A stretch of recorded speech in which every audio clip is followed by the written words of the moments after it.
আমাদের চারপাশে এই যে কালো রঙের পাখিটাকে আমরা সারাদিন দেখি, মানে কাক, ওকে নিয়ে আমরা কতটা ভাবি বলুন তো?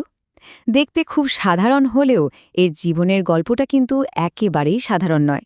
চলুন আজ এই চিরচেনা কাকের অসাধারণ জীবনযাত্রার ভেতরে একবার ডুব দেওয়া যাক। প্রশ্নটা তাহলে এটাই যে পাখিটাকে আমরা প্রায়ই এড়িয়ে যাই, সেই পাখিটা আসলে ঠিক কতটা অসাধারণ হতে পারে। আমার মনে হয় এই আলোচনা শেষে আমাদের ধারণাই পাল্টে যাবে। তো চলুন একেবারে শুরু থেকে শুরু করা যাক। কাকের পুরো জীবনচক্রকে আমরা মোটামুটি 4টা ভাগে ভাগ করতে পারি। একদম শুরুতে ডিম, তারপর সেখান থেকে ছানা, এরপরে শিক্ষানবিশ দশা আর সবশেষে পূর্ণবয়স্ক একটা কাক। প্রতিটা ধাপই কিন্তু টিকে থাকার লড়াইয়ে ভরপুর। সবকিছুর শুরুটা হয় একটা ডিম থেকে, আর জীবনের এই প্রথম ধাপটা যে কতটা নাজুক আর গুরুত্বপূর্ণ সেটা ভাবাই যায় না। টিকে থাকার আসল সংগ্রামটা কিন্তু এখান থেকে শুরু। মা কাক সাধারণত গাছের অনেক উঁচুতে বাসা বানায়, আর সেখানে 3 থেকে 6টার মতো ডিম পাড়ে। ডিমগুলো দেখতে সাদা বা হালকা নীলচে রঙের হয়। এরপর প্রায় 18 থেকে 21 দিন, মানে প্রায় 3 সপ্তাহ ধরে মা আর বাবা কাক মিলে পালা করে ডিমে তা দেয়। শুধু তাই না, শিকারি বা যে কোনো বিপদ থেকে সেই বাসাটাকেও পাহারা দেয়। মানে দুজনের এই চেষ্টা ছাড়া তো নতুন প্রজন্মের শুরুটাই সম্ভব না। ডিম ফুটে যখন ছানারা পৃথিবীর আলো দেখে, তখন কিন্তু তাদের জীবনের সবচেয়ে অসহায় একটা পর্যায় শুরু হয়। এই সময় ওরা পুরোপুরি বাবা মায়ের উপর নির্ভরশীল থাকে। এই স্লাইডে পরিবর্তনটা একবার দেখুন, কি দারুণ না! একদিকে একদম সদ্য জন্মানো ছানা, গায়ে পালক নেই, চোখ বন্ধ, খাবারের জন্য পুরোপুরি বাবা মায়ের উপর ভরসা করে আছে। আর তার ঠিক পাশেই দেখুন শিক্ষানবিশ বা ফ্লেজলিং অবস্থাটা। এই পর্যায়ে এসে ওরা উঠতে শিখছে, কোনটা বিপদ সেটা বুঝতে শিখছে, আর একটু একটু করে কঠিন পৃথিবীতে টিকে থাকার কৌশলগুলো আয়ত্ত করছে। কিন্তু এই শেখার রাস্তাটা একদমই সোজা না। ঠিক যেমনটা বলা হয়েছে, ভুল করে অনেক সময় পড়ে যায়, কিন্তু আবার চেষ্টা করে। এই যে বারবার পড়ে গিয়েও আবার উঠে দাঁড়ানো, এই চেষ্টার মাধ্যমে কিন্তু ওরা জীবনের সবচেয়ে জরুরি শিক্ষাগুলো পায়। এত সব কঠিন পরীক্ষার পর অবশেষে আসে প্রাপ্তবয়স্ক জীবন। এই পর্যায়টা শুধু টিকে থাকার নয়, বরং সফলভাবে বেঁচে থাকার একটা নতুন অধ্যায়। একজন পূর্ণবয়স্ক কাকের ডানাগুলো হয় খুব শক্তিশালী। সে নিজেই নিজের খাবার খুঁজে নিতে পারে।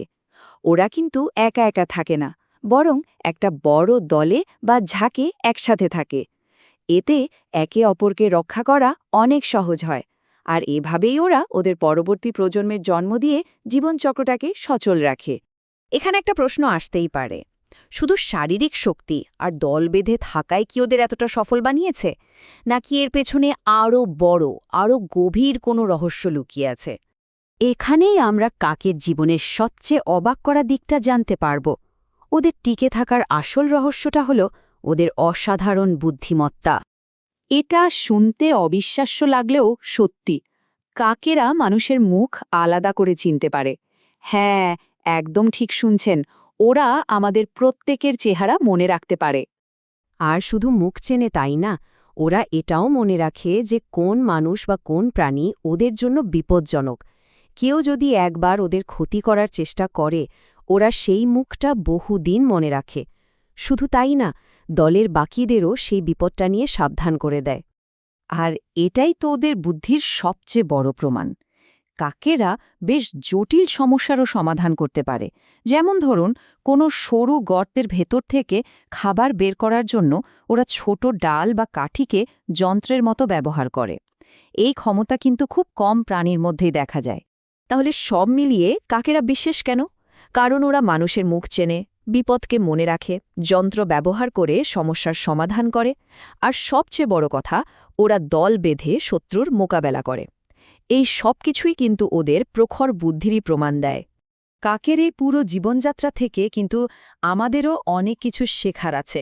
এই সাধারণ দেখতে পাখিটা আমাদের বেশ কিছু অসাধারণ শিক্ষা দিয়ে যায়। তাহলে মূল বিষয়টা কি দাঁড়ালো?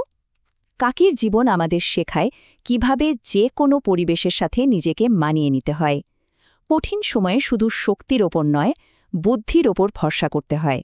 আর একা লড়াই করার চেয়ে একসাথে দলবদ্ধভাবে টিকে থাকার গুরুত্ব যে কতটা বেশি, সেটাও বুঝিয়ে দেয়। তাহলে পরের বার যখন আপনার চোখে কোনো কাক পড়বে, তখন কি তাকে শুধু একটা সাধারণ কালো পাখি হিসেবেই দেখবেন, নাকি ওর ওই সংগ্রামী জীবন আর অসাধারণ বুদ্ধিমত্তার গল্পটাও একবারের জন্য হলেও মনে পড়বে? ভাবনার বিষয়, তাই না?